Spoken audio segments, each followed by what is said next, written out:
کچھ چیزیں جو ہیں وہ دعا میں حائل ہوتی ہیں دعا کے قبول ہونے میں، ان کا خیال رکھنا چاہیے کہ کہیں ان چیزوں کی وجہ سے میری دعائیں رک نہ رہی ہوں۔ ان میں سے ایک چیز رزق حلال کا نہ ہونا۔ اگر ہمارے رزق میں کوئی ایسی چیز شامل ہے جو کہ کوئی حرام کا عنصر شامل ہے تو پھر دعا قبول نہیں ہوتی۔ دوسری چیز جو دعا میں حائل ہوتی ہے وہ یہ ہے کہ ہم دعا کے قبول ہونے میں جلد بازی کریں، ایک انسٹنٹ ہم خواہش کریں کہ بس میں نے ابھی دعا مانگی اور ابھی ہی قبول ہو جائے۔ رسول اللہ صلی اللہ علیہ وسلم نے فرمایا کہ اللہ سبحانہ تعالیٰ اس بندے سے جب تک بندہ دعا مانگتا رہتا ہے اللہ سبحانہ تعالیٰ اس کے لیے خیر کرتے رہتے ہیں جب تک کہ وہ دعا مانگنے میں جلدی نہ کرنا شروع کر دے، یعنی کہ دعا کے قبول ہونے میں جلدی نہ کرنا شروع کر دے۔ میں دعا مانگ رہا ہوں ابھی تک قبول کیوں نہیں ہوئی؟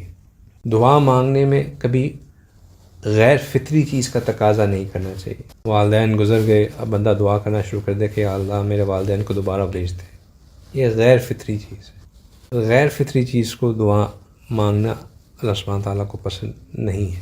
اسی طریقے سے کسی گناہ کے لیے دعا مانگنا یا کسی کو نقصان پہنچانے کے لیے دعا مانگنا، رشتے ناتوں کو توڑنے کے لیے دعا مانگنا، یہ دعائیں اللہ سبحانہ تعالیٰ کو پسند نہیں ہیں۔ ان میں اجر ملنے کے بجائے جو ہے وہ گناہ ملتا ہے۔ جب انسان دعا مانگتا ہے تو اس دعا مانگنے کے نتیجے میں تین چیزیں ہو سکتی ہیں۔ ایک تو یہ ہو سکتا ہے کہ اللہ سبحانہ تعالیٰ اس دعا کو اسی وقت فوراً قبول فرما لے اور اس دعا کا آپ کو دستی جو ہے وہ بدلہ مل جائے۔ آپ نے دعا کی یا اللہ بارش ہو جائے، آپ گھر سے باہر نکلے، بارش ہو گئی، فوراً آپ کی دعا قبول ہو گئی۔ بلکہ اس سے یاد آیا کہ بعض اوقات تو ایسا ہوتا ہے کہ ہم کوئی چیز کہتے ہیں اور وہ چیز فوراً ہو جاتی ہے تو ہم میں سے اکثر لوگوں کا ریئیکشن کیا ہوتا ہے؟ میں کچھ اور ہی مانگ لیتا۔ ایسے ہی کہتے ہیں نا، ہوگی تو قبولیت کا وقت ہے، میں کچھ اور ہی مانگ لیتا، کتنا اچھا ہوتا۔ ایک چیز ذہن میں رکھیں کہ یہ والا ریئیکشن ہوتا ہے نا، میں کچھ اور ہی مانگ لیتا، کتنا اچھا ہوتا، یہ سراسر شیطان کی طرف سے ہوتا ہے۔ شیطان ہمارے دل میں یہ بات ڈالتا ہے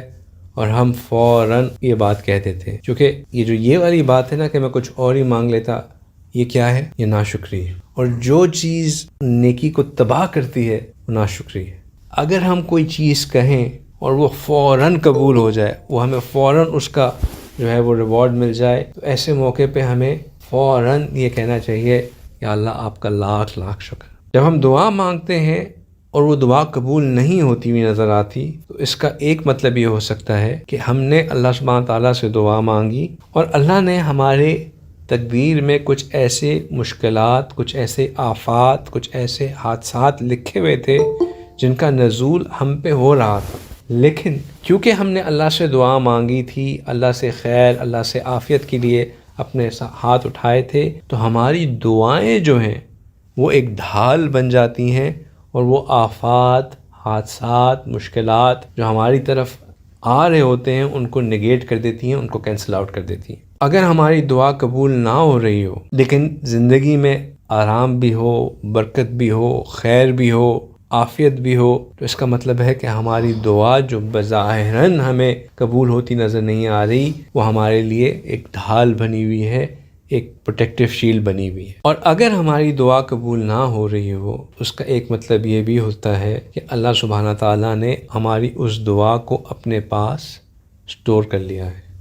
وہ دعا اللہ سبحانہ تعالیٰ تک پہنچی، اللہ سبحانہ تعالیٰ نے اس دعا کو سٹور کر لیا، اور کب تک کے لیے سٹور کر لیا؟